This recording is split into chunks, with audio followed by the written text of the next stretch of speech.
Ah, ja. Ich glaube, hier sind wir schon mal gefahren. Da muss ich jetzt erst hier unten durchfahren.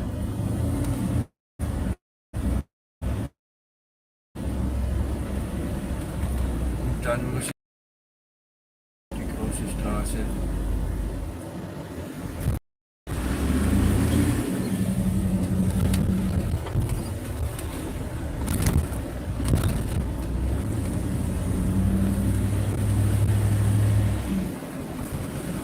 So. Ah, ja.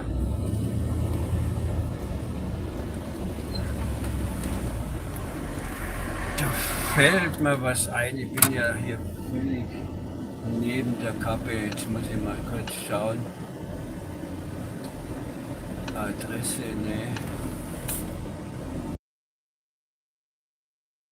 Ja, Moinsen. Wir sind hier in Kescalipa. Jetzt suche ich hier gerade einen Weg, wie ich hier wieder rauskomme. Sag mal, ich hab's doch eingespeichert gehabt.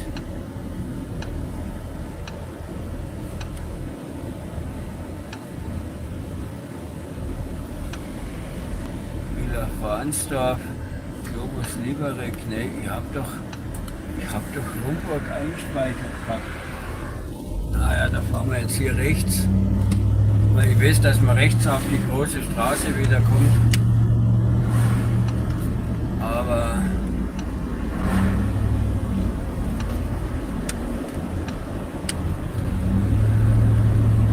schauen wir mal, was ist hier ausgeschildert. Ja, Rumburg, da ist es ja ausgeschildert. Also, los geht's.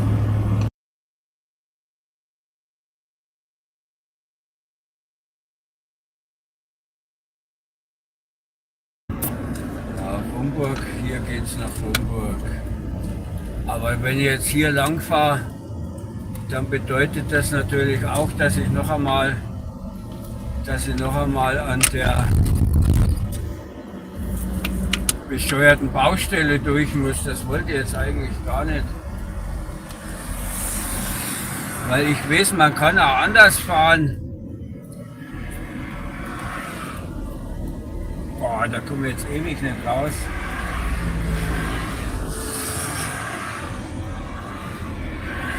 Nach dem geht's. So, jetzt sind wir wieder auf der richtigen Strecke, aber wie gesagt, da vorne kommt jetzt eine Brückenbaustelle, da muss man wieder 2 Minuten an der roten Ampel anstehen. Das wollte ich jetzt gar nicht. Ich war jetzt hier, ich habe jetzt hier einen kleinen Abstecher gemacht. Ich war in Kescalipa, habe im Obi Briketts geholt. Das ist für einen Privatkunden. Das muss jetzt ausliefern. Und ich wollte jetzt hier mal schauen, da ist hier so ein Autodrom, also so eine kleine Rennstrecke. Und da wollte ich mal schauen, ob da heute was los ist, aber da ist jetzt, da fahren ein paar privat rum auf der Rennstrecke, aber das brauche ich ja nicht.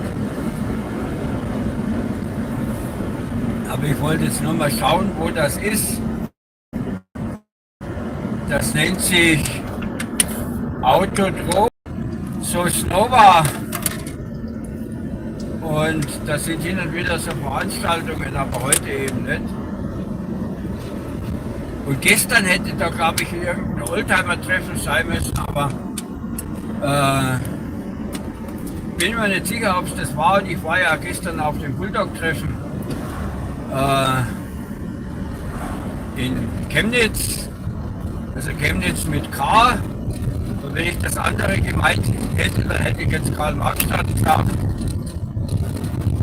Boah, wir haben Glück, wir kommen noch bei Grün durch die Ampel durch. Ja. Ich habe jetzt gedacht, ich muss jetzt hier minutenlang stehen bleiben.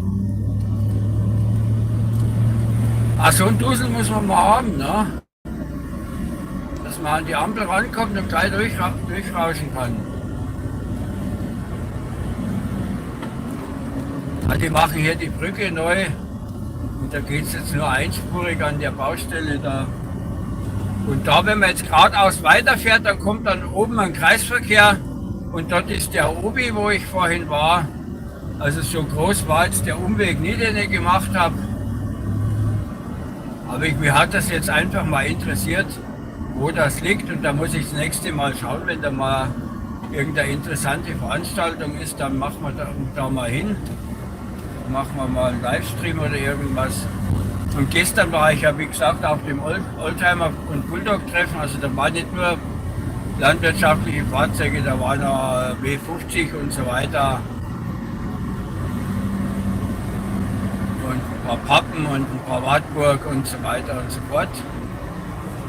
Jetzt muss ich hier aber raus, weil ich will jetzt nicht die Strecke dort fahren, weil ich habe hier meine Spezialstrecke, die ich immer fahre.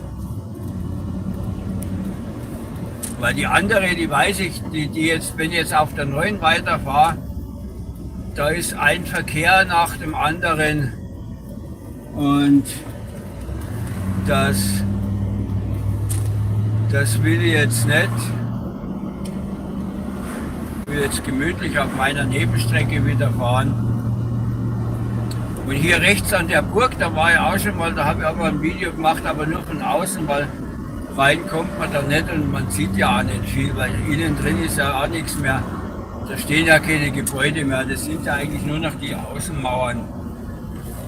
Aber das war halt mal, da bin ich immer hier vorbeigefahren und eines Tages habe ich gesagt, so, jetzt halten wir mal an, schauen wir uns das mal an.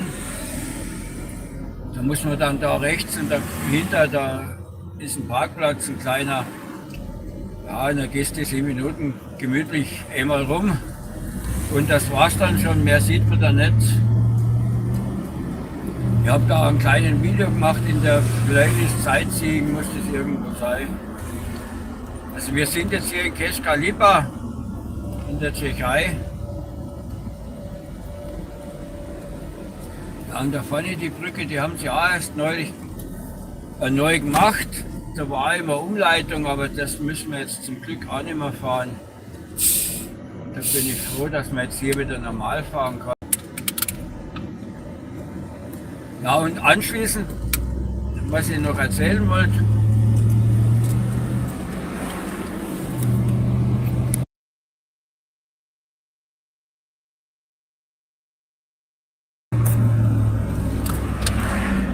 ja, und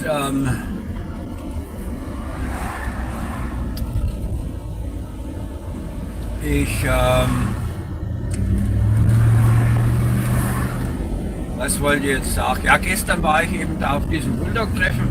Da habe ich ein Video gemacht, den habe ich aber noch nicht fertig bearbeitet. Der kommt dann wahrscheinlich erst nächsten Monat, weil jetzt habe ich noch ein paar Videos von dem Flugplatz, von dem Luftfahrtmuseum, wo ich neulich war.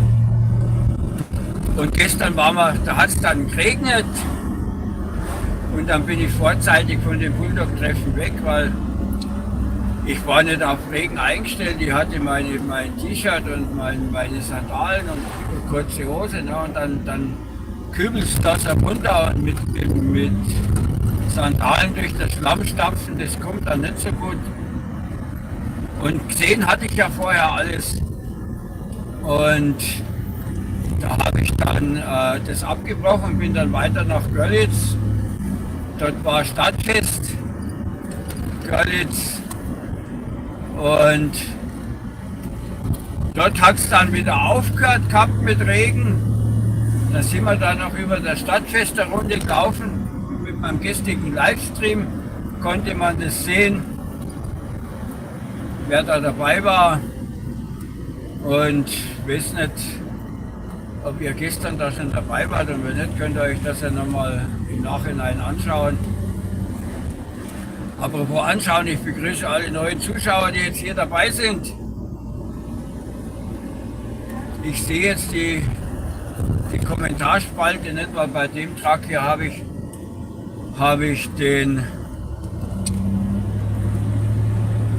das Telefon, die Kamera auf der Beifahrerseite. Ich konnte es jetzt nicht lesen, was ihr schreibt. Die werden mir das dann später auf dem Parkplatz mal alles nochmal durchlesen und beantworten.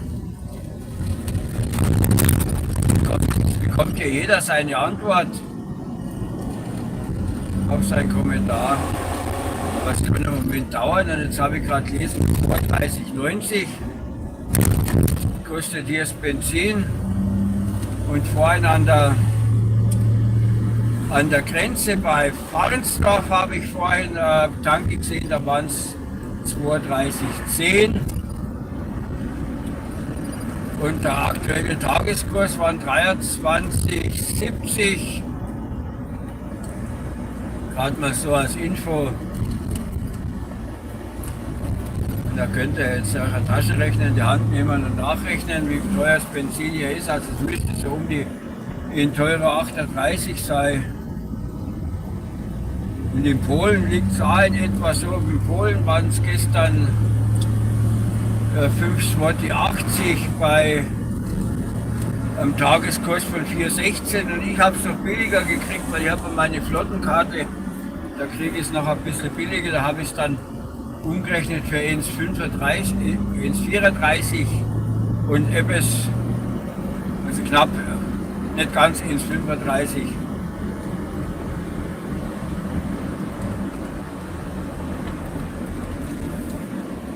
Ja, und jetzt fahren wir hier wieder meine beliebte Nebenstrecke. Wer schon öfter jetzt hier dabei war, der kennt die Strecke ja schon. Aber ich fahre hier einfach lieber als die Hauptverkehrsstrecke, die B9 da oder Nationalstraße 9, wie das in der Tschechei ist, aber ich nenne es halt jetzt B9. Ne? Und weil da fahren ja alle und jetzt ist ja die 13 auch noch gesperrt. Jetzt müssen die eigentlich über die 13 Richtung den Ziel fahren, die müssen jetzt da noch mal ein Stück über die 9 fahren. Ja, und da ist jetzt noch mehr Verkehr. Und wie man sieht, hier habe ich die Straße fast für mich alleine. Es sind ein paar Kilometer mehr hier auf dem Weg, aber ich fahre lieber einen Umweg. Stau stehen. Ich bin Kraftfahrer und Kraftsteher.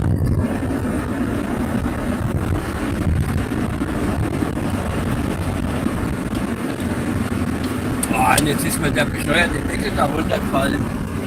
Ah ja, da ist er. Ja, und man kann es gar nicht glauben, dass es gestern so runtergeschüttet hat. Ja, und Wahnsinn, heute haben wir 30 Grad. Ne?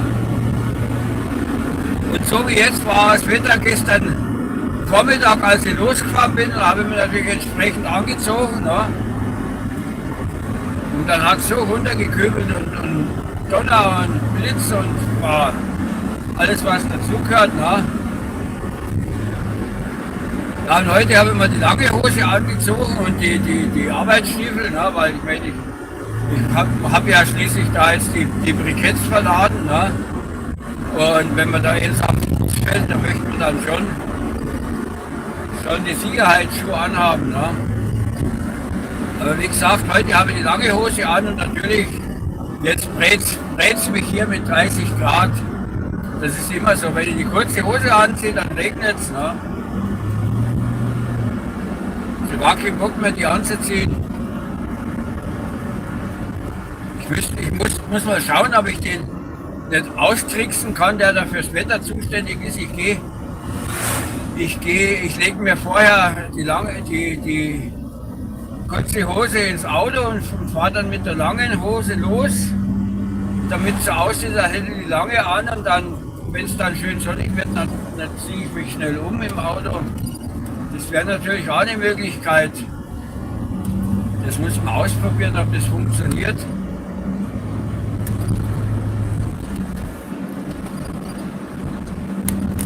Ja, und hier war das letzte Mal, bin ich hier mal lang gefahren, da war hier kurz die Brücke gesperrt. Ich weiß gar nicht, ob das jetzt hier noch ist. Wenn nicht, dann müssen wir da wieder zurück, weil ich habe jetzt da jetzt keinen links gesehen, weil das andere Sperrschild war ja Richtung Tetschin, aber Tetschin war ich ja jetzt hier nicht.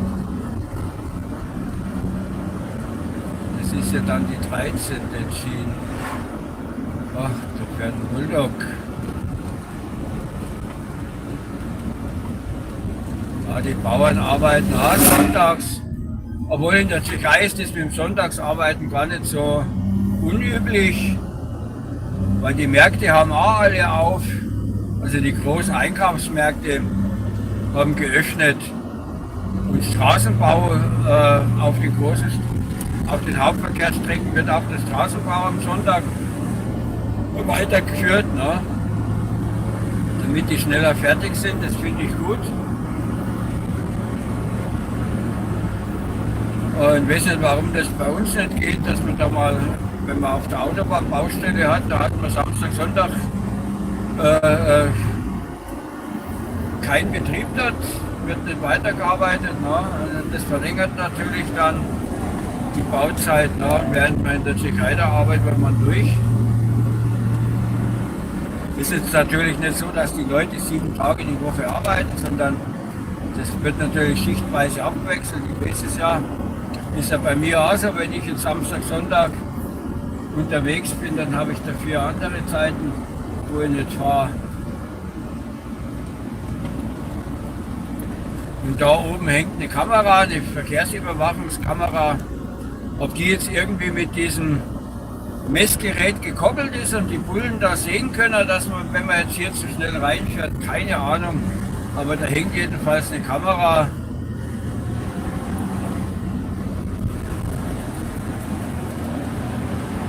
Ich weiß ja nicht, ob da jetzt wirklich ständig einer vor dem Bildschirm sitzt und beobachtet oder ob das nur sporadisch der Fall ist.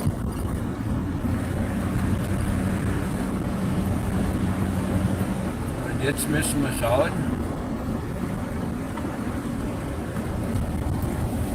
Ah ja, da ist jetzt die Sperrung, siehst du, das ist jetzt tatsächlich hier gesperrt. Damit hätte ich jetzt nicht gerechnet, weil normalerweise das letzte Mal, als ich hier gefahren bin, war das noch offen. Aber das ist kein Problem, da fahren wir nämlich eine andere Strecke, wie man da hinkommt. Müssen wir jetzt noch die ganz kleine Strecke fahren. Muss ich jetzt da schon rein? Ja. Ja, oder? Ja, doch hier rein. Und dann da vorne links.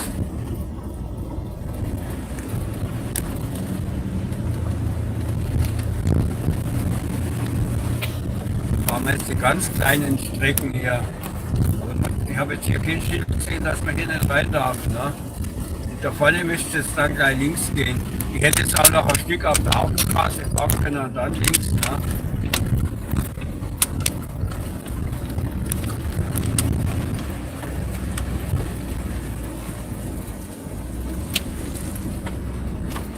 Ja, da vorne muss ich links nach dem weißen Auto. Ah, jetzt haben die da Poller reingemacht. Ja, das ist natürlich sehr schön. Jetzt haben die da Poller reingemacht. Dort, wo das weiße Auto steht, da hätte links gemusst, aber...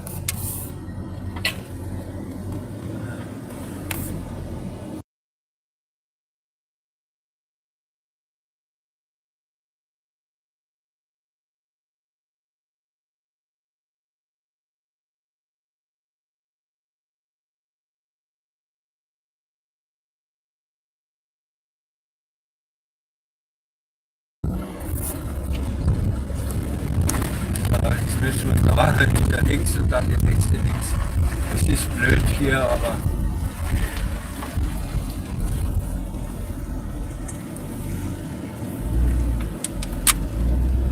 An 10 tut mir auch nichts.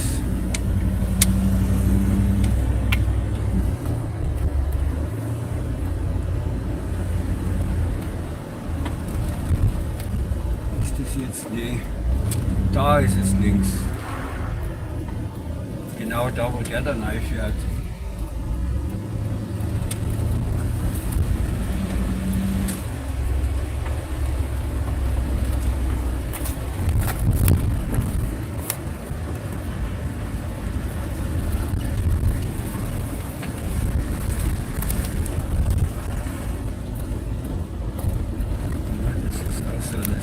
hier, die Brücke, die gefällt mir gar nicht.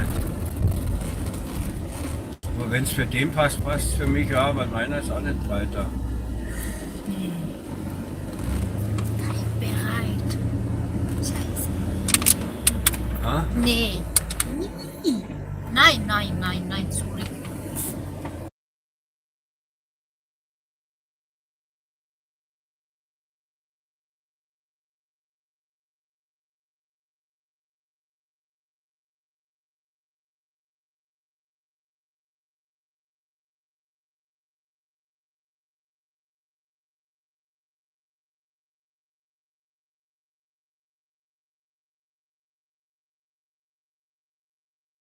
Du musst jetzt in den Spiegel gehen, ist ganz wichtig. Ich muss aussteigen gehen, zu Fuß. Nee, das ist mir doch da. Von der Breite her wäre es jetzt vielleicht sogar, hätte es jetzt vielleicht sogar gepasst, aber ich meine, ich habe ja noch den ganzen Scheiß da hinten drin. Ne? Das will ich lieber nicht riskieren. Jetzt muss ich aber schauen, wie ich da wieder zurückkomme. Da muss ich jetzt da rein. Ja, da muss ich jetzt rein. Nee, da fahre ich nicht. Weil die Brücke, die sieht man nicht so aus, als ob man da mit 4 Tonnen drüber fahren kann. Ne? Ja. So, lassen wir die mal vorbei.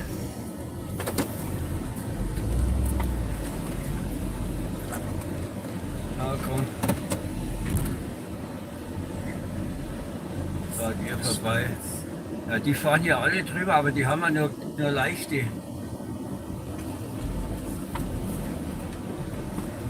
Das ist mir dann doch zu riskant.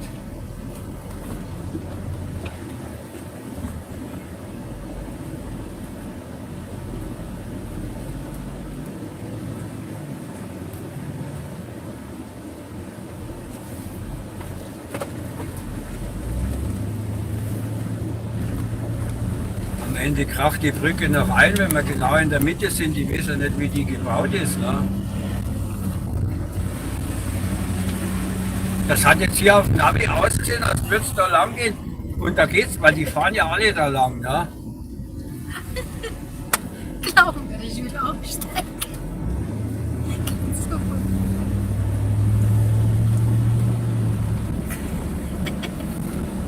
Ah, das muss ich mir merken. Ich war jetzt hier schon 4 Wochen nicht mehr da. Bin 4 Wochen nicht mehr gefahren, die Strecke. Ja, da muss ich jetzt die andere da vorne nehmen.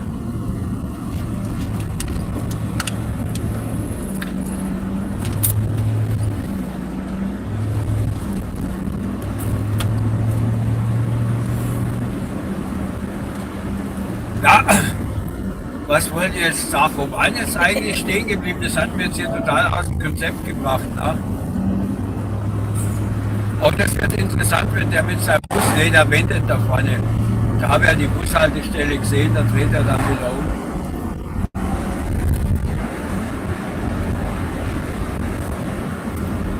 Aber das ist wieder typisch hier, dass da gar keine Umleitung ausgeschildert ist. Ne?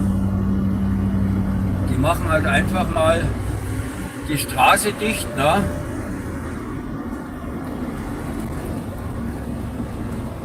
Weil die einfach davon ausgehen, dass auf der Nebenstrecke keine Fremden fahren.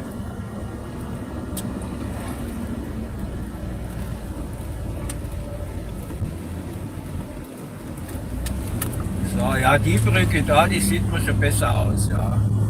Genau.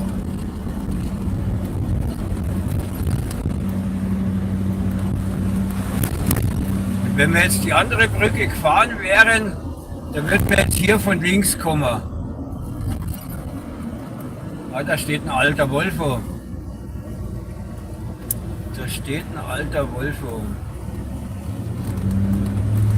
Ja, und da werden wir jetzt also da von links kommen und würden jetzt hier weiterfahren.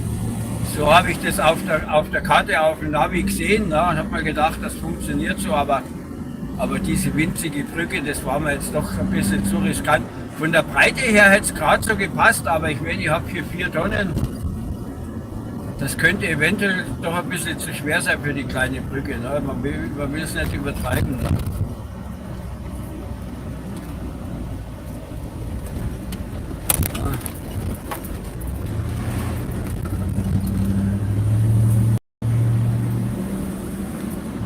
An der Pfanne müssen wir dann links und dann geht es da über der Hügel. Und da bellt mich gerade ein Hund an.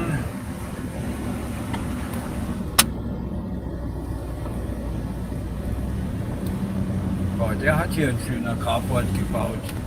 Ich weiß nicht, das habt ihr jetzt wahrscheinlich nie gesehen.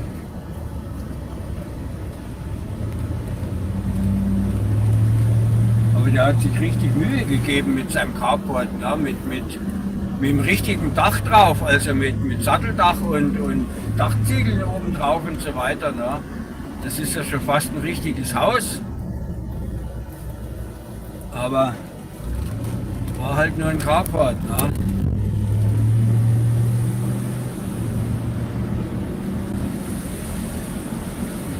Ich habe ja, bei mir habe ich ja auch nur so eine Holzkonstruktion und habe oben, wie heißen die Platten? OSB-Platten, ne? Und da dann Dachplatten drauf, ne? Und noch einmal so diese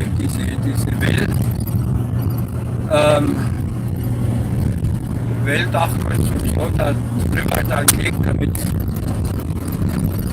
die ist jetzt gar nicht, die gibt's im Baumarkt, so Wellblechdinger, die habe ich dann oben drauf gemacht. Also so wie der das gemacht hat, hier mit richtigen Dachziegel und so. Das war mir dann doch zu viel Aufwand nur für den Carport. Ja.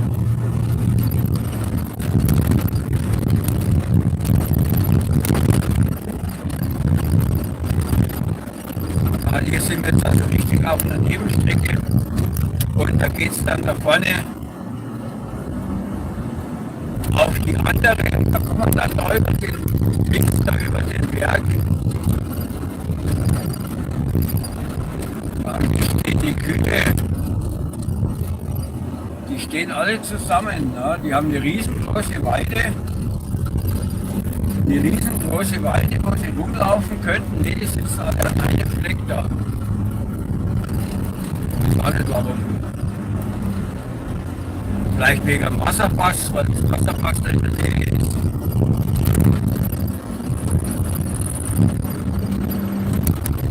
Oder weil sie wissen, dass jetzt keiner Bauer könnte und Futter bringt, das kann ja auch sein. Das habe ich schon mal gesehen. Da ist der Bauer gekommen, hat so einen Stromhalter gemacht mit seinem Grundlader und hat den da hingestellt und die Kühe haben sich drauf gewartet, dass der nichts durchbringt.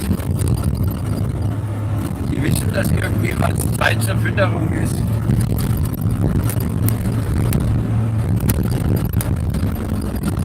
Das ist ja mit den Haustieren das Gleiche, wenn die immer zur selben Zeit fütterst, dann wissen die das.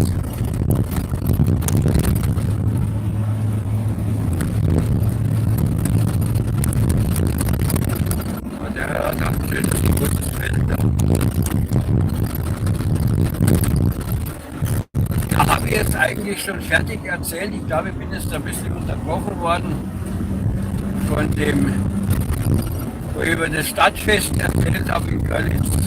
Das geht ja heute auch noch der ganze Tag. Da hat man dann aber auch Glück, dass es mit dem Wetter gepasst hat gestern. Und hier ist eine Hundeschule, guckt. Da rechts.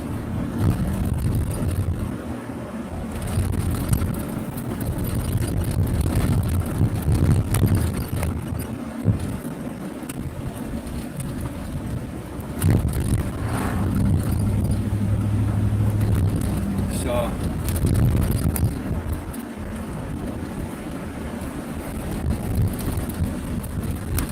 Jetzt aufpassen, da vorne geht es rechts und links. Und rechts müsst ihr wieder nach Pescadilla zurückgehen und links geht es dann dahin, wo ich hin will. Das müsste die andere Nebenstrecke sein, die ich dann auch schon aber gefahren bin. Ich sag's doch. Pescadilla rechts und Oldrichow oder wie auch immer links, und da fahren wir jetzt links. Weil davon von Keschkaliberwein, da diese Strecke hier, die ist auch sehr schön. Wenn ich gewusst hätte, dass da die andere gesperrt ist, wäre ich gleich hier gefahren. Da hätte ich in der Stadt anders abbiegen müssen. Aber das ist auch eine schöne, ruhige Nebenstrecke da. Ja, normalerweise ist die ruhig, es fahren natürlich viele hier lang, weil die Hauptstraße gesperrt ist. Na. Sieht man gleich an dem Haufen Verkehr da entgegen. Normal kommen mir hier nicht so viele Autos entgegen.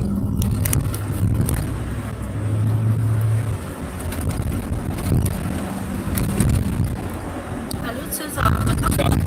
Ja, ja, ich begrüße alle neu dazugekommenen und wie jetzt gerade vielleicht im Hintergrund gehört habt, arbeitet da jeder mit der Kreissäge am Sonntag. Das ist in der Türkei auch ganz normal, das stört hier auch niemanden. Ja, in Deutschland, wenn du das probierst, da ist das sofort eine Anzeige am Hals. Bei irgendeinem Nachbarn stört es immer und dann kreuzen die Bullen auf. Fahren wir jetzt da lang oder fahren wir da lang? Im Prinzip ist es egal, ob wir da oder dort lang fahren.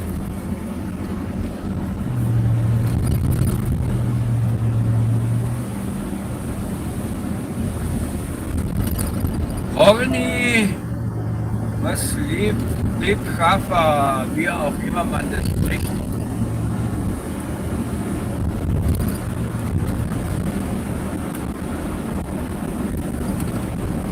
Mit den Ortsnamen habe ich es nicht so.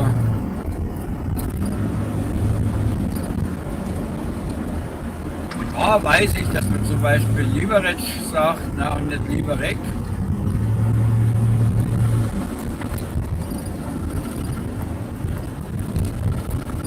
Bei Rumburg ist es auch einfach, weil in Deutschland schreibt man es mit Rumburg mit G am Schluss und auf Tschechisch nur mit K am Schluss.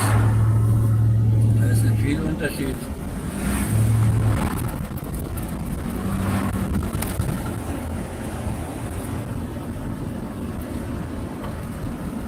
Hey, gibt es das auch, ein Tscheche, der langsam fährt?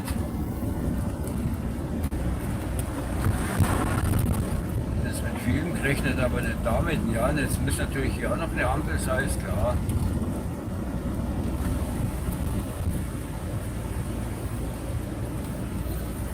Ha, es wird grün.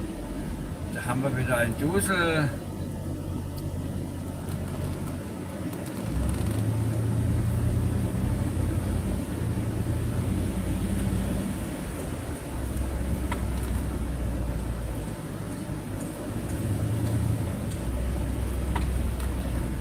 Ja, die arbeiten hier nicht am Sonntag, weil das ist ja hier nur eine Nebenstrecke.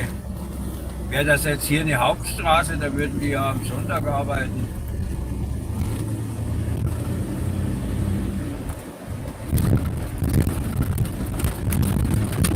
Boah.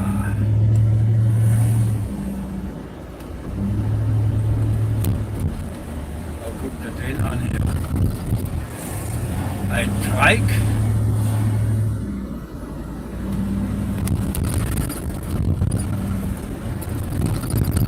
Trikes brauchen wir ja keinen Motorradführerschein. Da reicht ja der Pkw-Schein.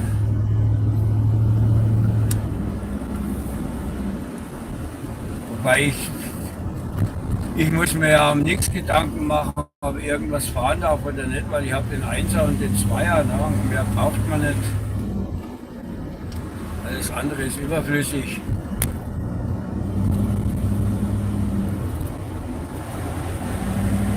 Ich muss nur aufpassen, wenn ich jetzt zum Beispiel einen Anhänger dran mache, ob der Anhänger zum Zugfahrzeug passt, ne, von der Anhängelast her und so weiter. Ne.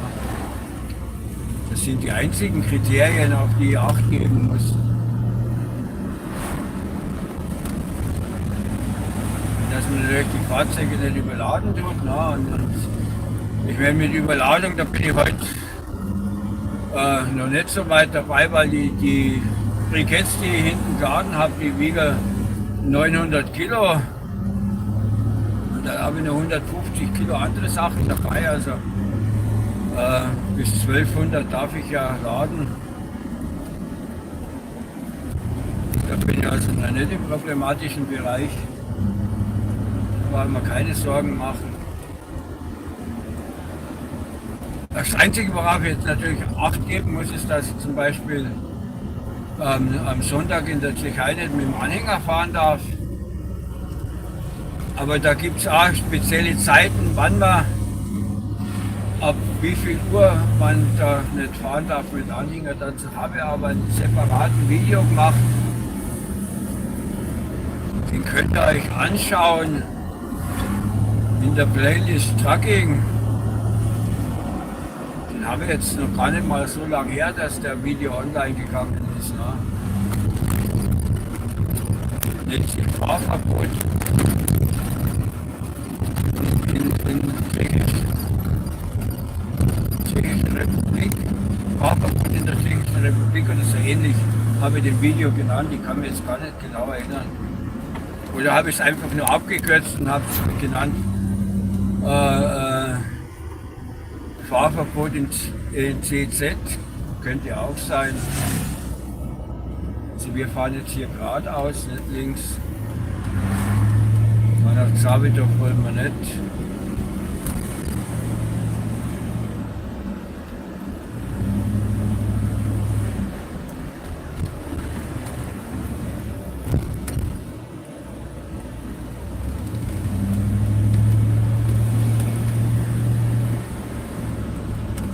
Mit Anhänger würde ich hier jetzt da nicht unbedingt fahren. Es sind ein paar Engstellen dabei.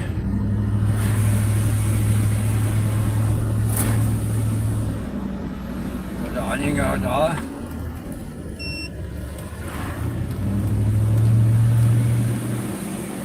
Acht Meter mit Deichsel.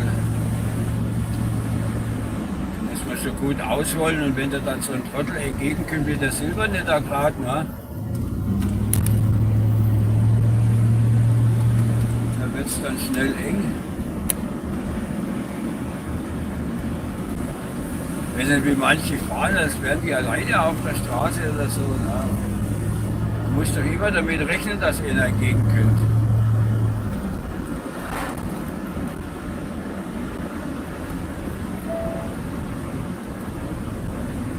Ja, normalerweise ist auf der Straße hier nicht so viel Verkehr.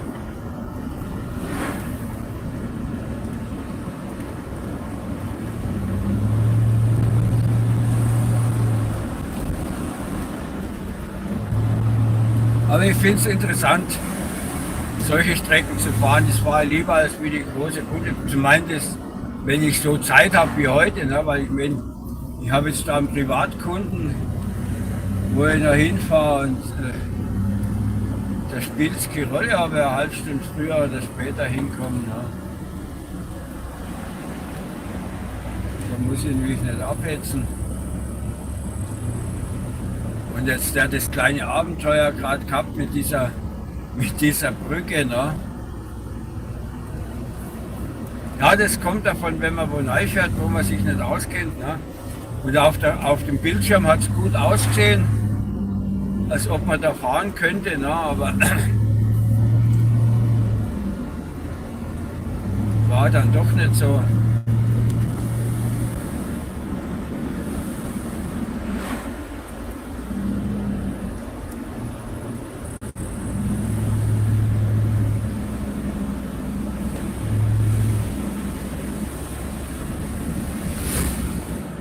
Auch den Motorradfahrer hat man auch kaum gehört. Mal eins von den wenigen Reisenmotorrädern. Gibt es ja auch sowas.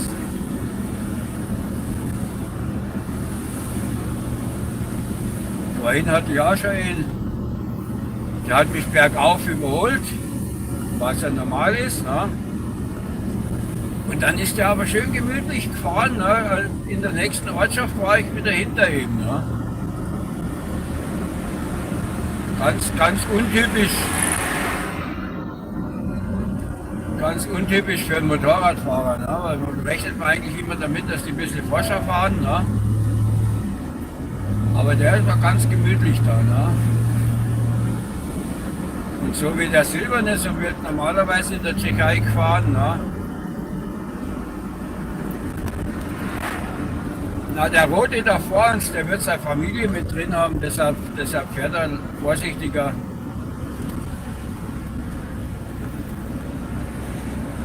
Nehme ich mal an. Ich sehe da zumindest mehrere Köpfe da in dem Auto.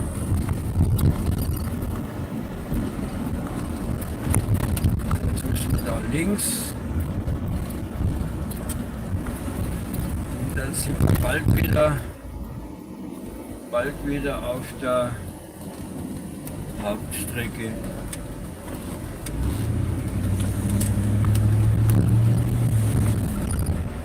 Und auch hier habe ich schon mal einen Livestream gemacht, hier auf der Strecke. Ne? Und so, wie ihr es jetzt schon gemerkt habt, wir fahren hier die ganze Zeit auf einer Nebenstrecke durch kleine Dörfer, auf einer kleinen Straße und haben immer super Empfang gehabt, bisher noch kein Funkloch. Ne? Das will ja auch was heißen. Ne?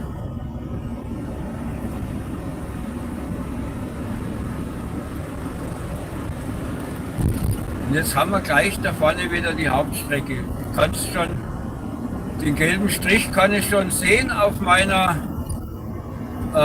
Display hier vom Navi.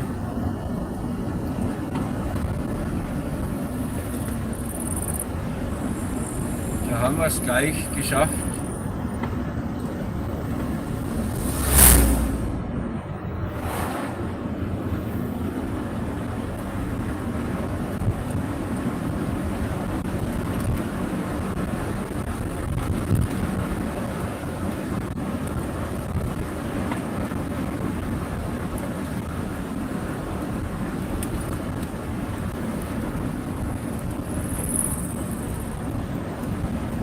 Ja, noch einmal, wer sich jetzt erst später eingeschaltet hat hier, wir fahren jetzt von Keschka-Lipa Richtung Rumburg auf einer Nebenstrecke.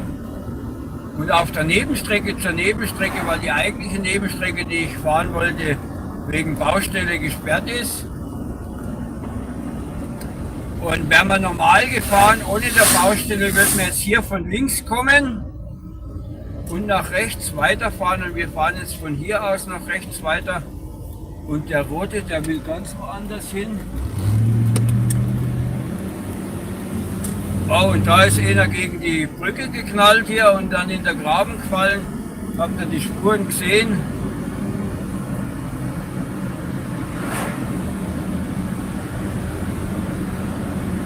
Wie das zugegangen ist, dass der da ins Trudeln gekommen ist.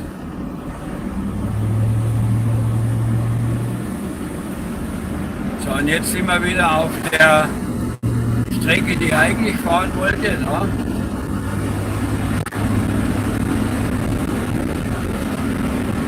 Die kennt ihr ja schon. Es geht jetzt hier durch die Berge ein bisschen durch.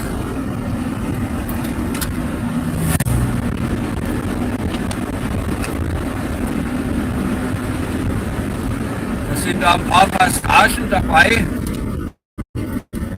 die dann im Winter wieder anspruchsvoll sind.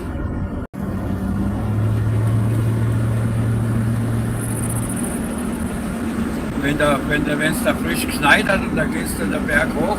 Gut, der Berg hoch kann ja der Allrad einschalten, aber Berg runter bringt der Allrad nichts. Ne? Und wenn dann das Gewicht schiebt, und da geht es richtig steil runter an ein paar Stellen. Ne? Da bin ich schon mit weniger als Schritttempo runtergekrochen. Da hatte ich aber Glück, dass vorher der Gegenverkehr mich gewarnt hat, dass es da glatt ist. Ne? Da hat eine Lichthupe gegeben. Ne? Und dann habe ich schon die Spuren gesehen von ein paar, die da bergauf Schwierigkeiten hatten. Ne? im frischen Schnee. Ne?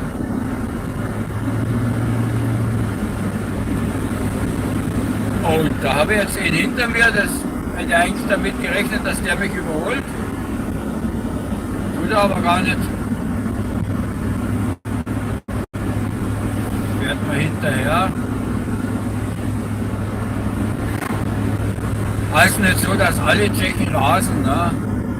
Aber viele schon.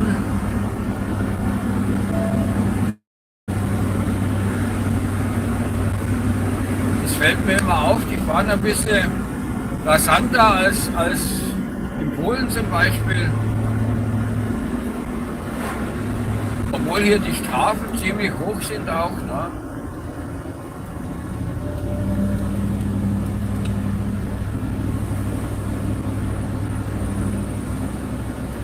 Und in Polen hat man erst die Busgelder wieder erhöht, habe ich gelesen. Für Raser.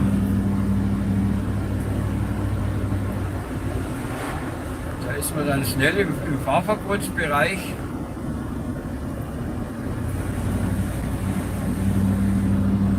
Die machen da auch keinen Unterschied. Auch als Deutscher muss man sich an die gleichen Vorschriften halten. Ne? Da gibt es keine Gnade, da wird kein Auge zugedrückt. Wenn du zu schnell bist, bist du zu schnell und dann darfst du im Polen nicht mehr fahren.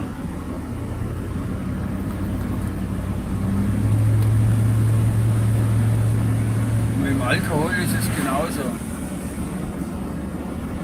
Da kannst du schnell im Gefängnis landen, wenn du alkoholisiert fährst.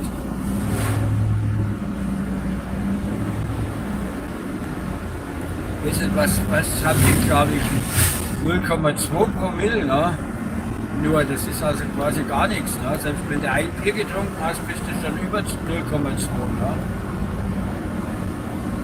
Da muss man also vorsichtig sein. Man kann sich gar nicht vorstellen, früher so, also richtig ganz früher so, weil nach dem Krieg, so seit Großeltern, Urgroßeltern, ne? Da gab es ja noch gar keine Promillegrenze, da durften die ja, wenn sie sturzbetrunken waren, noch mit dem Auto fahren. Ne? Das kann man sich heute gar nicht mehr vorstellen. Ich frage mich ohnehin immer, wie das geht, ne? Wenn man so betrunken ist, dass man dann überhaupt noch fahren kann. Ne? Ich könnte da nicht mehr laufen, geschweige denn noch fahren.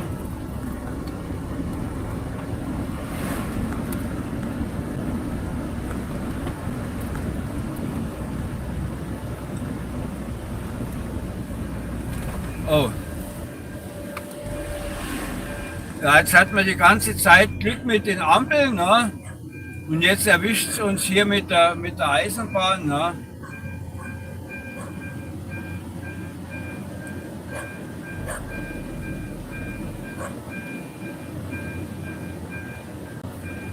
Jetzt müssen wir hier warten. Aber fällt mir ein, die Gelegenheit könnte ich jetzt nutzen, um mal kurz Kommentare zu lesen.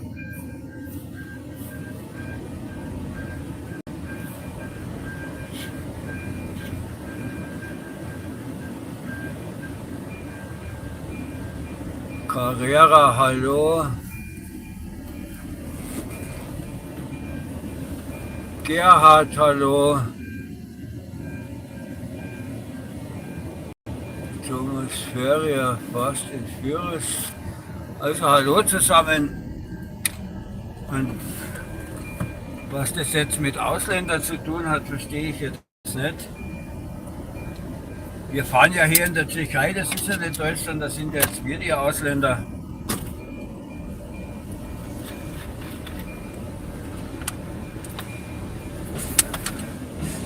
Boah, was für ein alter Zug. Marke uralt, habt ihr den Zug gesehen? Das ist wohl so eine Oldtimer-Nostalgiefahrt. Ah, und es geht weiter. Jetzt müssen wir noch warten, bis das rote Licht aus ist. Ja, jetzt dürfen wir wieder. Ein ganzen alter Zug. Und hat er dort angehalten. Ja, der steht jetzt dort im Bahnhof drin.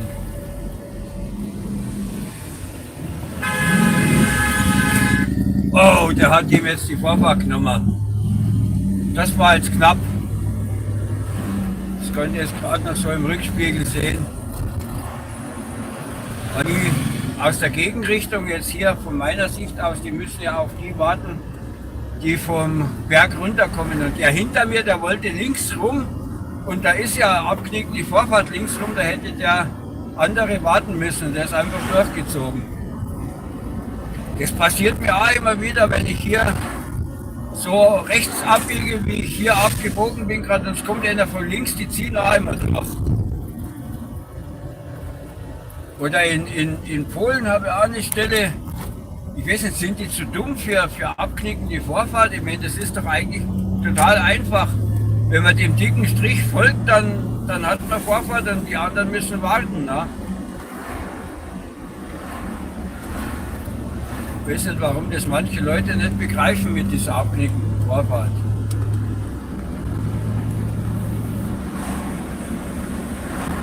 Und das Beste war ja, einer hat mal zu mir gesagt, ich soll warten, er musste halt warten, weil ich angeguckt habe. Dann sage ich, nee, ich muss nicht warten, du musst warten, weil ich habe hier Vorfahrt. Ne? Lerne mal die polnischen Verkehrsschilder, du Trottel, du Blöder. Ne? Und dann hat er gesagt, ich bin vom Polen. Ne? Da sage ich, umso schlimmer, wenn du deine eigenen Verkehrsregeln nicht kennst. Ne?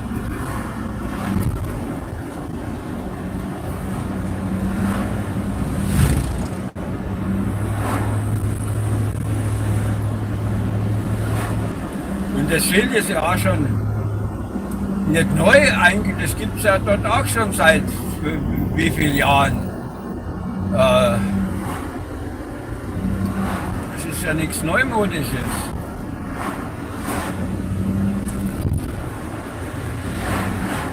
Ja, hier das gleiche, hier ist auch abknickende Vorfahrt.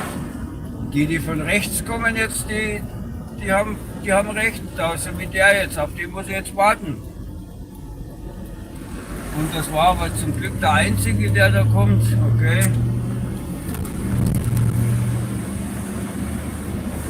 Das ist doch nicht so schwer zu begreifen.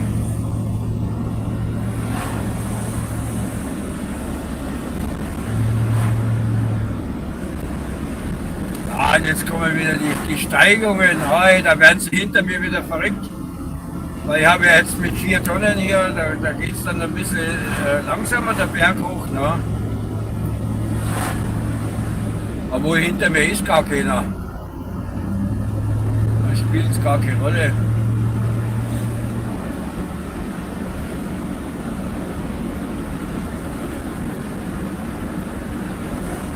Ja, nachdem er jetzt letztes Wochenende habe ich privatisiert.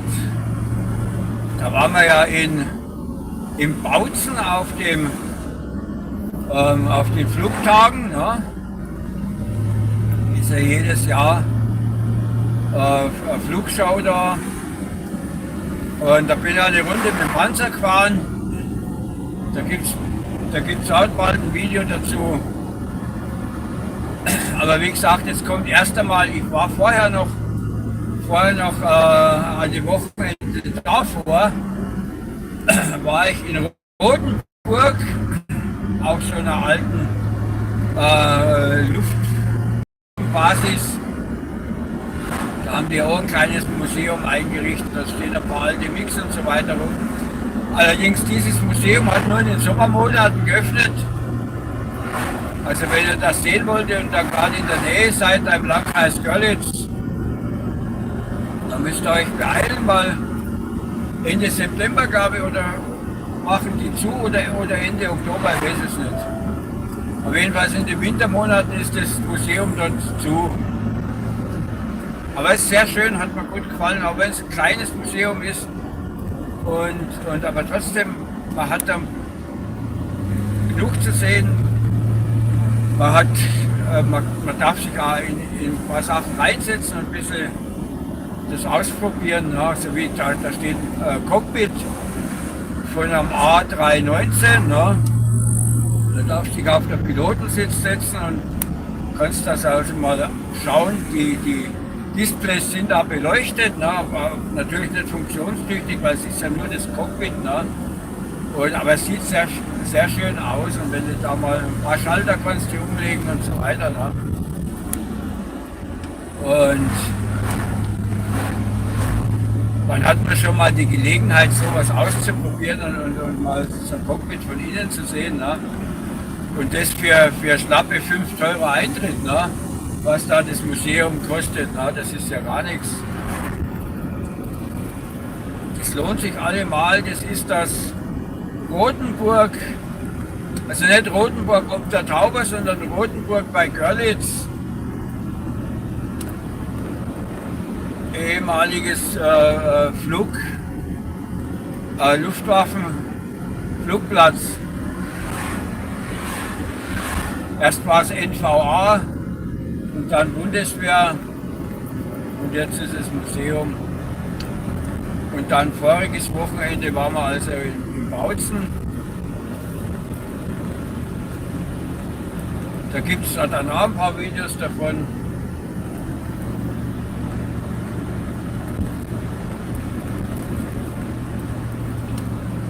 Aber werdet ihr ja sehen und wenn euch das interessiert, dann, damit es nicht versäumt, wenn die Videos online gehen, ist es am besten jetzt den Abo-Knopf drücken, für den Kanal abonnieren. Dann bekommt ihr es mit, wenn die Videos online gehen. Und ich habe hier in der Beschreibung zu diesem Livestream findet ihr auch die Links zu den verschiedenen Playlisten. Ich habe Playlisten Sightseeing, also das sind dann Burgbesichtigungen, Museumsbesichtigungen und so Sachen. Dann Roadview, das ist so, da fahre ich nur und meistens ohne Kommentar. Dann gibt es noch 3 für den Tag, da erzähle ich was dazu. Dann gibt es Reisevideos, zum Beispiel wo ich in Marokko war. Und was habe ich noch? Meine Trucking-Liste, Playlist, wo man dann Videos hat, wo ich mit dem großen Laster unterwegs bin. Ja, und guckt einfach mal die Liste durch, was es da so alles gibt. Hab dann auch mit unterschiedlichen Kameras aufgenommen, mal mit der Dashcam, mal mit der Ortro, GoPro, alles durcheinander. Das schreibe ich dann auch immer jeweils in der Beschreibung unten im Video dazu.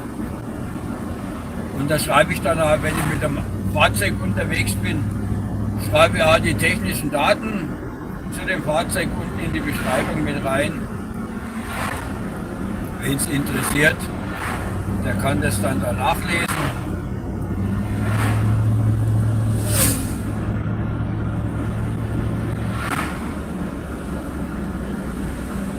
Ja, und Lkw-Fahrverbot, weil wir jetzt hier gerade haben, gibt es natürlich in der Tschechei auch, aber das gilt nur auf den Hauptstrecken. Hier auf der Nebenstraße darf der dann sogar fahren.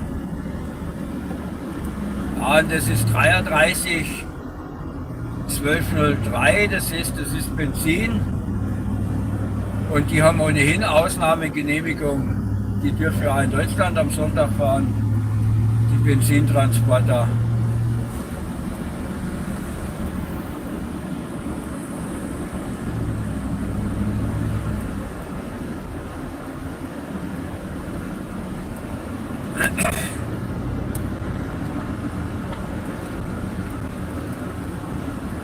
Dann zum Fahrverbot Polen kommt auch demnächst noch ein Video, sobald ich ihn fertig habe, durch den online stellen. Wer sich also für so Sachen interessiert, da guckt er mal in die Playlist Trucking rein. Ah ja, und ich habe dann noch eine Playlist, die nennt sich Shopping Vlog. Da habe ich mal verschiedene Preise verglichen, weil ich bin ja hier im Dreiländereck Polen, Tschechei, Deutschland unterwegs und da habe ich mal die verschiedenen Einkaufsmärkte preislich verglichen, ne? Und ein paar Videos dazu gemacht. Also wer sich für sowas interessiert, könnte da mal reinschauen.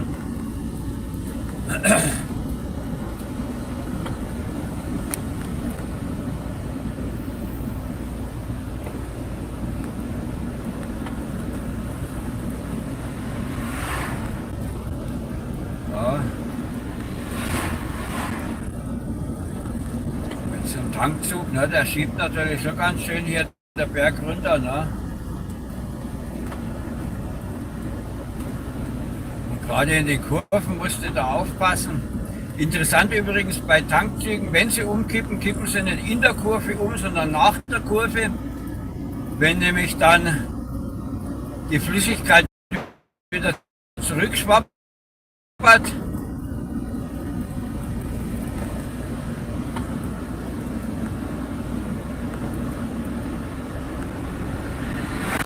dem Laster nach, dass er gar nicht sehen kann, wenn es frei ist von vorne. Hier mit den Kurven kann man es auch gar nicht sehen. Ne? Deutsch.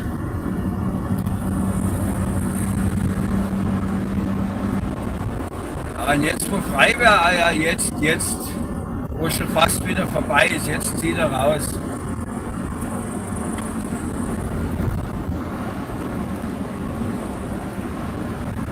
Jetzt kommt er noch vorne. Jetzt wäre das eine schöne lange Gerade, wo man vorziehen könnte, aber jetzt kommt ein Fahrzeug von vorne. Ah, noch einer. Ja, und hurra, wir hatten ein Funkloch gefunden, also wer jetzt noch da ist, danke dafür. Aber das ist hier in dem Berg, das vergesse ich jedes Mal wieder, wenn man da um die Kurven da rumfährt. An der Stelle ist einfach irgendwie ein Funkloch. Kann man auch nichts machen. Ja.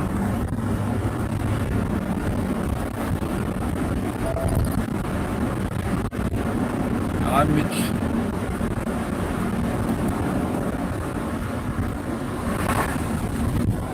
sowas passiert halt hin und wieder, dass man da, wenn man so in Bergen und Wald rumfährt, dass man das mal kurz abreißt. Aber das geht ja hier. Auf der Strecke ist das ja recht gut. Da habe ich nur wenig Funklöcher. Ne? Aber auf der anderen Strecke, wenn ich fahre, wenn ich da Zawitov Liberec fahre, da die Strecke, da ist ja überhaupt kein Empfang. Ne? Da brauche ich gar keinen Livestream versuchen, ne? Weil da komme ich gar nicht dazu, irgendwas zu erzählen, ne? Weil es ständig weg ist.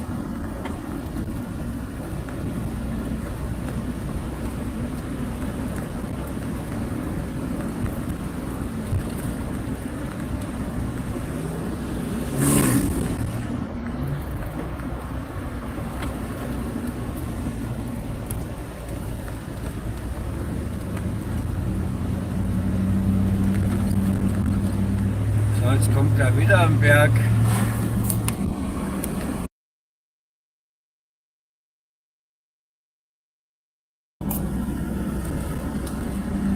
Was riecht denn hier so? Hat der so einen schlechten Diesel drin? Was? Ach da drüben brennt's. Im Wald Feuer. Da ist Feuer im Wald. Habe ich das jetzt richtig gesehen? Ich habe mir gerade gedacht, hier riecht es doch so, als ob irgendwo was brennt. Ne? Aber kann mir jetzt nicht sagen, ob da hinten im Garten irgendwas verbrennt. Ne?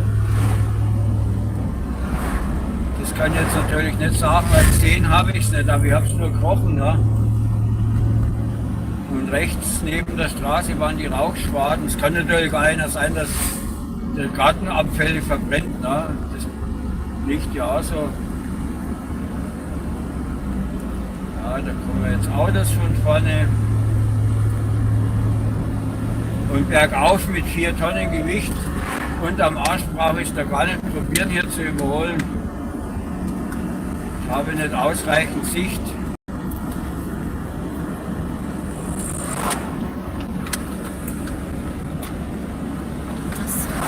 Das will überholen, wir darf nicht überholen. Rübnische oder so ähnlich sind wir jetzt. Und jetzt kommt gleich noch mal eine richtige Steigung. Und mit der Kurve hier, da kann man auch gar keinen Schwung holen.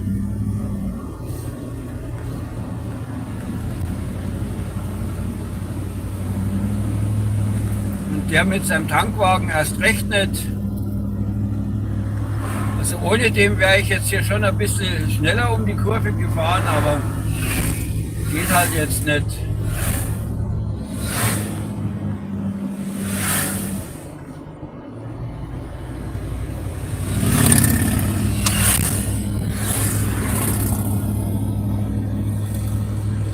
Ja, das reicht mir nicht von der Übersicht her, weil da oben die Kuppe ist.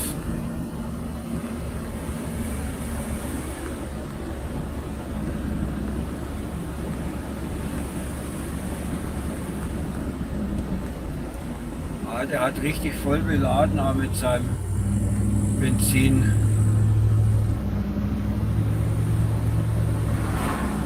Was ist denn das? KM? Was ist ein KM? Krona, KM, Krona. Das sagt mir jetzt gerade nichts. Es hat keine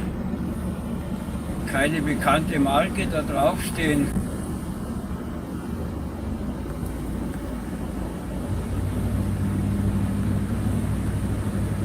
Hier ist jetzt Bahnübergang, da darf man nicht überholen und ich sehe es auch nicht, weil... Ah, jetzt kommt wieder einer, ja.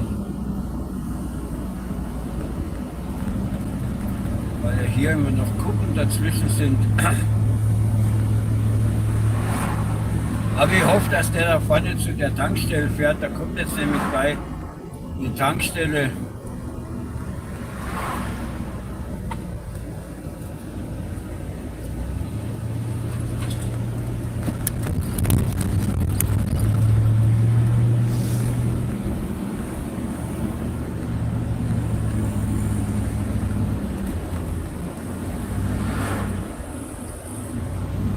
Ja, fahren zu Rumburg, jetzt haben wir noch 10 Kilometer. Weil die Ladung, die ich drauf habe, die geht zwar nicht nach Rumburg, die geht nach Deutschland rüber. Weil jetzt ist ja die Zeit, wo die Leute wieder Heizmaterial kaufen. Es gibt ja hier noch viele, die mit klassischen Öfen heizen, ne? Also keine Zentralheizung haben, sondern eben noch mit Briketts. Und in der Türkei sind die billiger und in Polen sind sie auch billiger als in Deutschland. Ne? Trotz den Transportkosten, ne, sind sie dennoch billiger.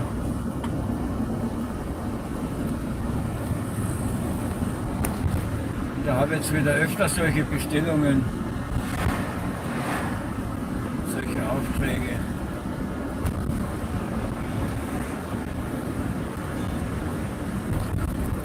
Wobei es jetzt eigentlich schon knapp wird, weil wir haben ja schon September, ja morgen, ab morgen ist September, ne? Und da ziehen dann die Preise wieder an. Das habe ich schon jetzt ein paar Mal festgestellt, also ja, im Sommer kostet es 10 Kilo 3,50 und wenn dann der Herbst losgeht, das ist gleich wieder bei 4,50, ne? Umgerechnet.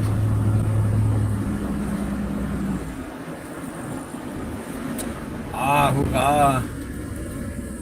Wir sind in Los. Man muss nur abwarten können. Ne? Ja, aber in dem Berg hätte ich den nicht überholen können, weil erstens mal habe ich nichts gesehen und zweitens mal komme ich mit 4 Tonnen Gesamtgewicht auch nicht hier schneller rauf. Na, ein bisschen schneller wäre es gegangen, aber es hätte ewig gedauert, bis ich da dran vorbei wäre.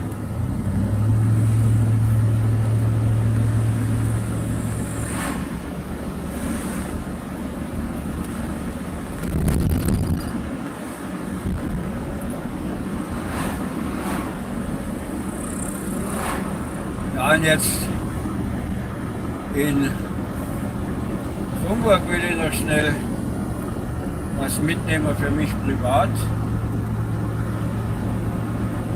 Schnell ein bisschen einkaufen, weil die Märkte haben ja offen. Weil ich fahre nicht extra zum Einkaufen, sondern ich tue einkaufen immer so, wenn ich gerade auf der Tour bin und dann auf dem Rückweg, dann halte ich schnell wo an und nehme was mit. Dann brauche ich nicht extra fahren, dann geht das in eben Rutsch mit.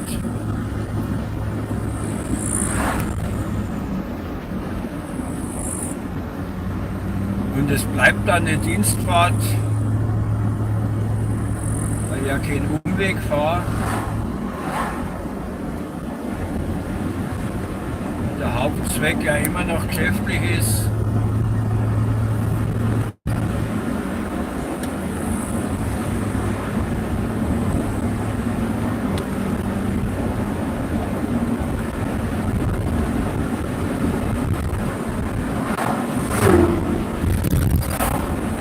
Habt ihr den gehört?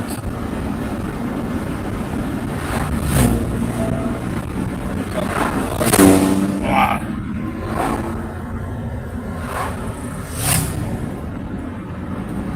Na, hier haben wir in der Türkei haben wir immer in den Ortschaften Parkverbot für LKWs. Das gilt dann in der ganzen Ortschaft, hat man dann so Zonen.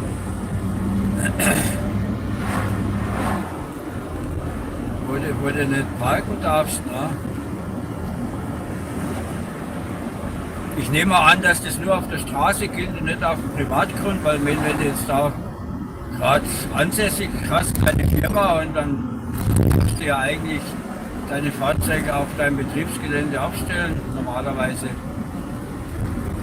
Aber wenn ich jetzt hier so durchfahre, ich sehe da ja natürlich nichts. Ich frage mich immer, wo die dann alle parken. Vielleicht gibt es da ausgewiesene Plätze, ne?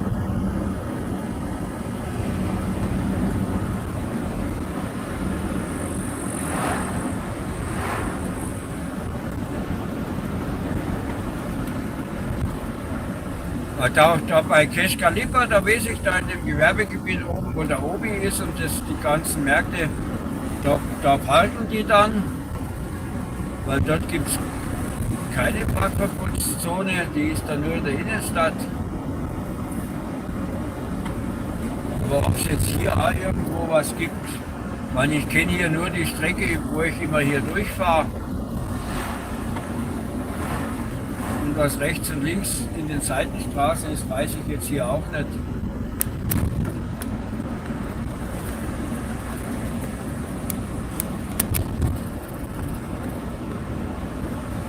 Aber man kann auch nicht alles wissen. Aber ich frage mich, wo würde ich jetzt hier parken? Ne?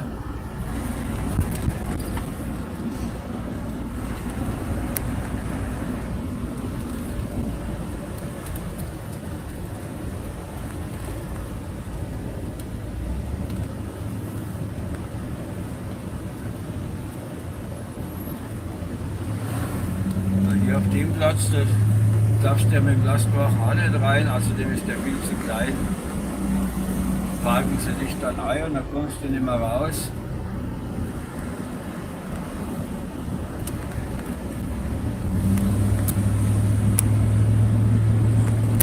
So, und jetzt haben wir den letzten Anstieg hier. Geht es mal einen kleinen Berg hoch. Und wenn man es beinahe geschafft hätte, dass man oben ist an dem Berg, dann kommt dann die Eisenbahn. Aber meistens ist sie offen.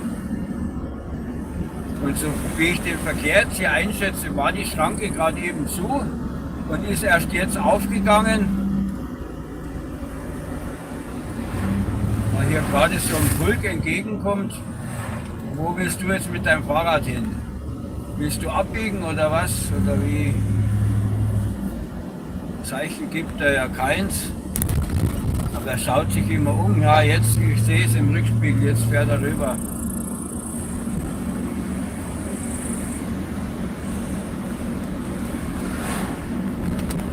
Ja, da hatten wir jetzt Glück mit der Eisenbahn.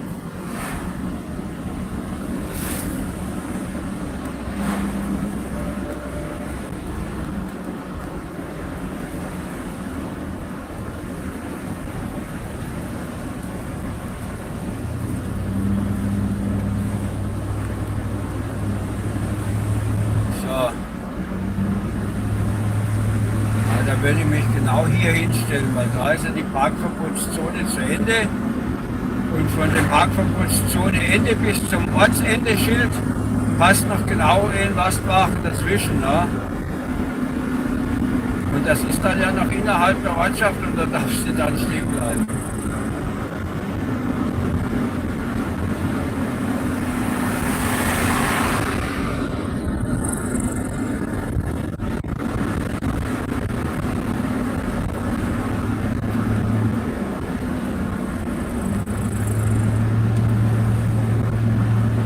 Ja, hier war das, wo ich vorhin erzählt habe, im Winter, wo es so arschglatt war, hier runter zu.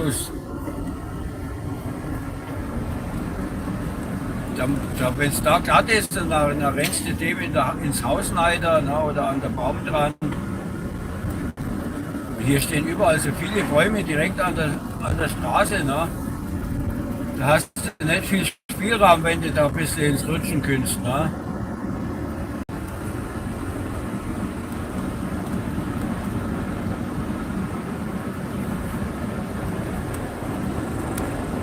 Jetzt sind wir gleich in Rumburg, das dauert nicht mehr lang.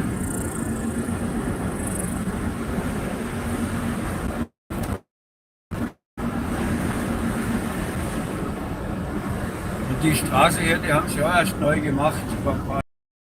Die kenne ich noch ganz anders, mit vielen Löchern zusammengeflickt. Das war so eine richtige Rumpelstrecke. Haben sie aber schön gemacht.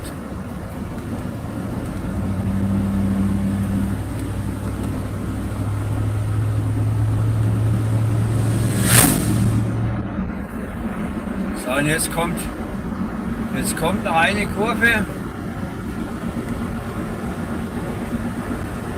Und hier ist jetzt dieses Umspannwerk. Und da sind wir jetzt gleich in Rumburg.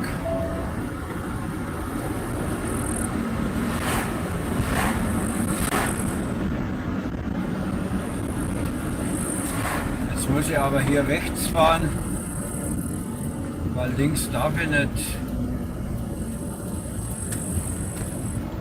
Außerdem geht es da links durchs Wohngebiet, da habe ich auch gar keinen Bock drauf, da jetzt durchzueiern. Da fahre ich lieber die Strecke hier.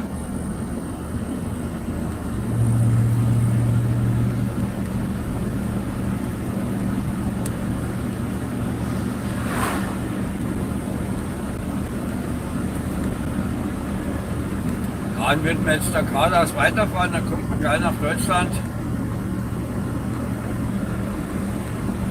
Da will ich jetzt aber nicht hin, weil ich will in die andere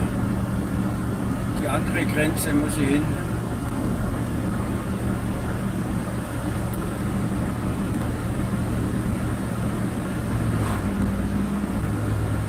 Neugersdorf.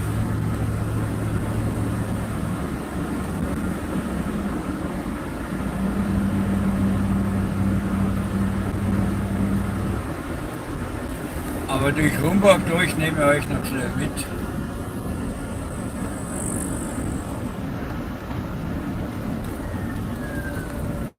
Für irgendwas Feuerwehr. Da ist Feuerwehr. Da kommt eine Feuerwehr.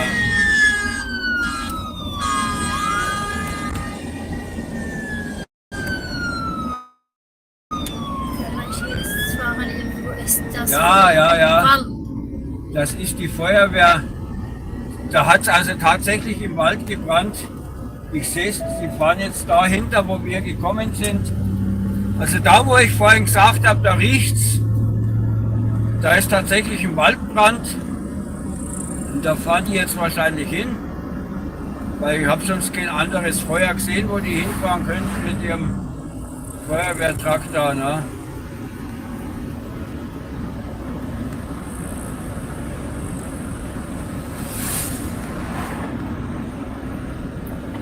Da hat es da, keine Ahnung, es ist ja 30 Grad gewesen draußen. Ja. Aber trocken kann es eigentlich, gestern hat es den ganzen Tag geregnet. Ne? Also da müsste doch das eigentlich auch so weit nass sein, dass es nicht brennt, oder? Jawohl, im Wald selber. Da kommt ja nicht viel Regen auf dem Boden an, wegen die Bäume oben. Ich weiß jetzt nicht, wie das da ist.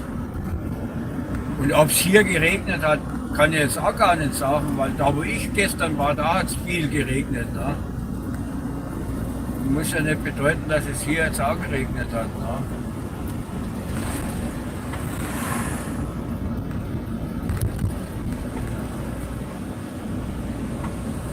Aber mich wundert, es war jetzt ein Feuerwehr-LKW,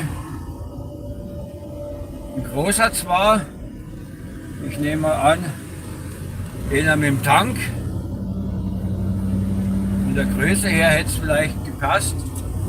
Aber warum da jetzt nur einer dorthin fährt, ne? Ich kenne das anders. Normal rückt immer ein ganzer Feuerwehrzug aus, ne? Wenn da was ist. Dass jetzt nur ein Fahrzeug hinfährt, ist ein bisschen ungewöhnlich.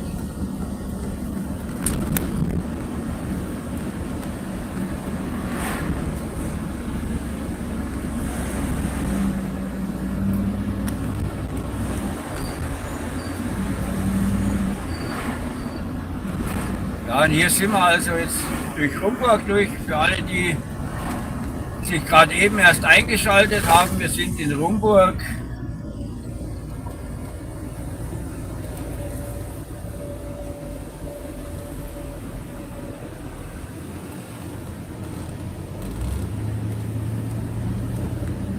Und da geht es jetzt nach Schirikow.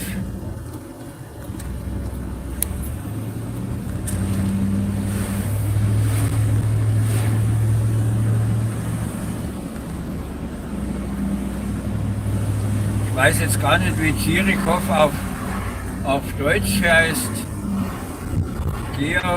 Georgsberg oder Georgswalde oder irgendwie so ähnlich. War das, glaube ich, der deutsche Name dazu zu dem Dorf.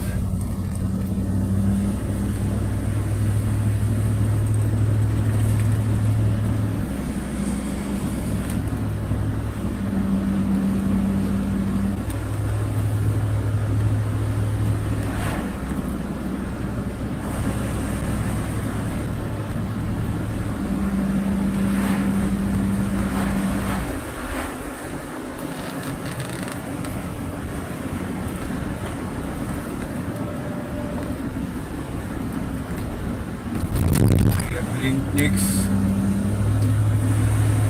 Hier haben sie auch alles schön neu gemacht. Wie du siehst, hier die Gehwege, die Straße, alles schön. Da habe ich noch andere Videos, ältere von 2-3 Jahren. Da hat es wirklich nicht so ausgesehen hier. Da war es richtig runtergekommen, die Straße. Jetzt haben wir das geschafft. Der mit seinem Wohnmobil hat mich hoffentlich gesehen.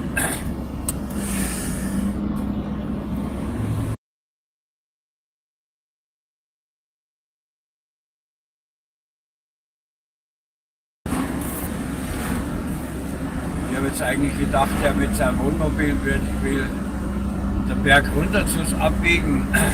Jetzt fährt ja hier der Berg hoch.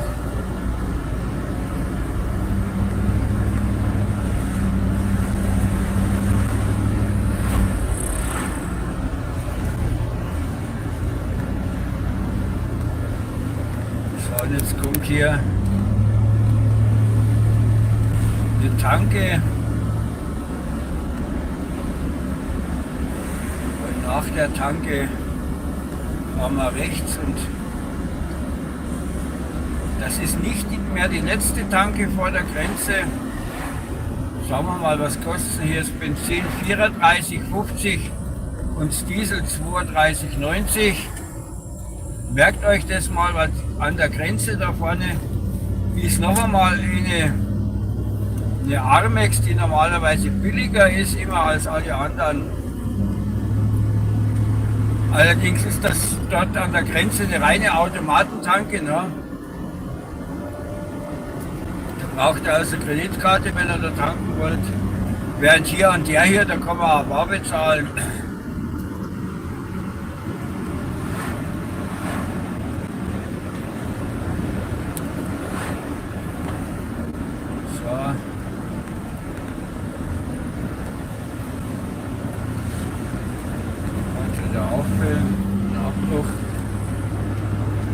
diese Strecke hier, die war früher auch so eine richtige Rumpelstrecke.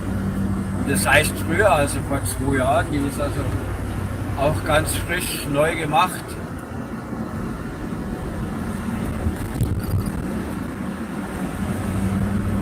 Das ist richtig schön zu fahren. Eine neue Brücke haben sie da hingestellt.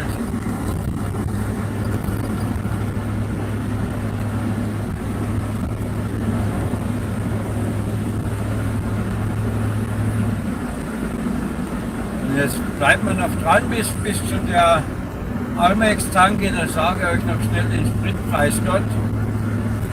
Und dann halte ich an und dann schließen wir das. Dann beantworte ich noch ein paar Kommentare für den Fall, dass noch welche neu dazugekommen sind. Weil ich bin jetzt dann gleich beim Kunden und das will ich dann zeigen. Und das ist ja ein privater. Jetzt haben wir hier noch die Radfahrer.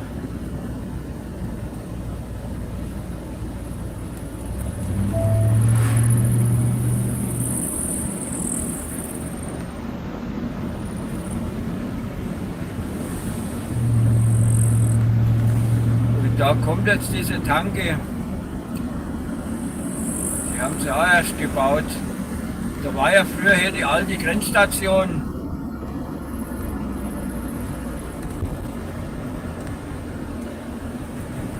Da 30,90 das Benzin und das Diesel und 4,33 irgendwas. Also die hier ist billiger als die andere dort. Und jetzt halte ich mal kurz hier an, um die Kommentare zu beantworten. Und da vorne, also das Haus hier rechts, jetzt gib mir das mal her. Einen Moment. So. Jetzt haben wir hier Gerhard, hallo.